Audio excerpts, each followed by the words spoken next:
राजधानी दिल्ली में पिछले 1.5 दशक से वाहनों की रफ्तार इतनी तेजी से बढ़ी है कि दिल्ली में पार्किंग के लिए जगह मिलना मुश्किल साबित हो रहा है। प्राइवेट ट्रांसपोर्ट ही नहीं बल्कि पब्लिक ट्रांसपोर्ट भी पार्किंग की समस्या से जूझ रहे हैं और ऐसे में दिल्ली को शंघाई बनाने के दावे हवा हवाई ही लग रहे हैं।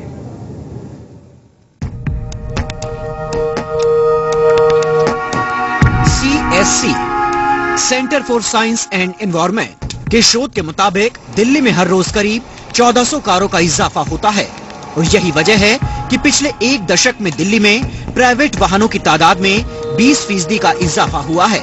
ऐसे में जिस रफ्तार से गाड़ियों की तादाद दिल्ली में बढ़ रही है, उससे दिल्ली में कहीं भी पार्किंग के लिए जगह नहीं बची है।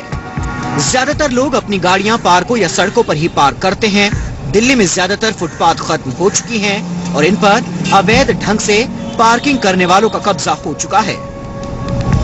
अगर आप देखें 1400 से 1500 तो डेली रजिस्टर्ड हो रहे हैं जो टोटल नंबर ऑफ व्हीकल्स हैं, उसमें अराउंड 500 टू 700 आप मान के चलिए कि आप उसमें पर्सनल व्हीकल्स हैं। सरकार को इस पे ध्यान देना चाहिए कि पब्लिक ट्रांसपोर्ट की वृद्धि करनी चाहिए। तेजी से बढ़ते इसी प्राइवेट ट्रांसपोर्ट सिस्टम की वजह से ही दिल्ली की परिवहन व्यवस्था पूरी तरह से चरमरा गई है और इसे पटरी पर लाने के लिए माना गया है कि DIMTS के तहत हम पब्लिक ट्रांसपोर्ट सिस्टम का विस्तार नहीं करते तब तक दिल्ली के हालात नहीं सुधरेंगे। इसी के तहत 2002 में पहली मेट्रो सेवा की शुरुआत की गई, जिसके बाद 2011 में DIMTS के तहत क्लस्टर बस सेवा शुरू की गई, जिसे सरकार और कॉर्पोरेट सेक्टर के सहयोग से चलाया गया। उम्मीद थी कि अगले कुछ सालों में 5500 बसों को दिल्ली की सड़कों पर उतारकर प्राइवेट सेक्टर का बोझ कम किया जाएगा। जहाँ तक DTC का सवाल है, DTC को 5500 बसों का फ्लीट सैंक्शन है, जिसमें से इस समय 4500 हैं। जो हमारी ओल्ड बसेज हैं जो चलने लायक नहीं थी वो स्क्रैप हो गई है। तो 1000 जो बसें का जो गैप है उसको फिलअप करने के लिए हम ऑलरेडी प्रोसेस में है हमारा। बहुत जल्दी हम कोशिश करेंगे कि बसें हमारे बेड़े में आएँ। तो जो दिल्ली की ट्रैवलिंग पब्लिक है, जो पैसेंजर्स है, उसके मुताबिक ये बसें थोड़ी कम हैं। तो सबसे पहली तो रिक्वायरमेंट है कि नंबर ऑफ बसेस बढ़नी चाहिए।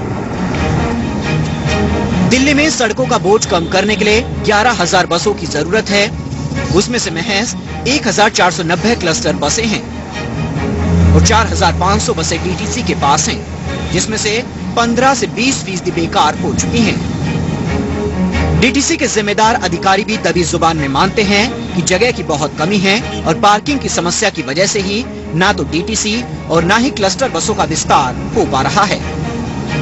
डिपो का जो रिनोवेशन है वो तो एक कंटिन्यूस प्रोसेस है, वो चलता रहता है।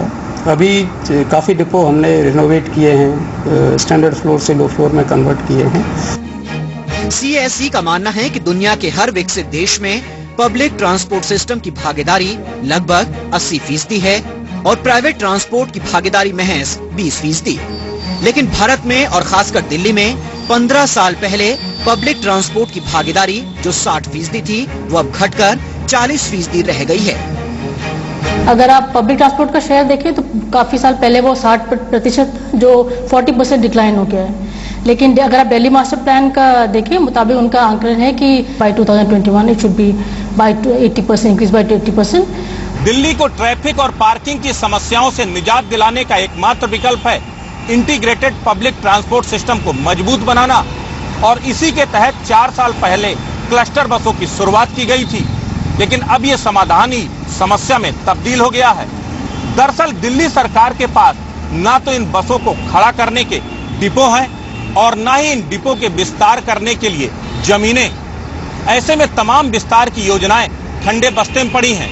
लेकिन इस बीच सवाल ये है कि क्या इन्हीं आधी अधूरी तैयारियों के साथ दिल्ली को शंघाई बनाने का सपना पूरा हो पाएगा? दिल्ली से कैमरा पर्सन विकास के साथ ब्रजेश श्रीवास्तव, जी मीडिया।